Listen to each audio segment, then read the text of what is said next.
Wow, யாரு மச்சான் இவ? தெரியல மச்சான், கொக்கி போட்டு சும்மா சொக்கி இருக்கிறாளே.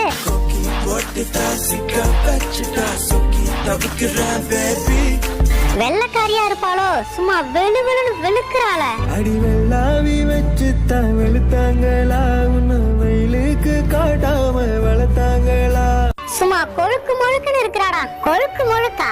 ஓ, இவரா அந்த பிராய்லரா? மச்சான், இவன் எனக்கு தான். ஒத்தையடி பாதையில தாவி ஓடுறேன். தாவியா ஓடுற? திருப்பி இங்க தானே வரணும், தள்ளி விட்டு மிதிக்கிறவா. சந்தன மாலை அல்லது ஆல வாசம் ஏறுதே. சந்தன மாலை வாசம் ஏறுதா? சாயந்தரம் இங்க தானே வருவ, சங்கிலே மிதிக்கிறேன். ஹலோ சார், இவங்கலாம் யாரு? கலர் கலரா இருக்காங்க. இவங்க தான் நாட்டுக்கோழி. அப்போ நாங்க யாரு? நீங்களாம் நாட்டுக்கே நோய்.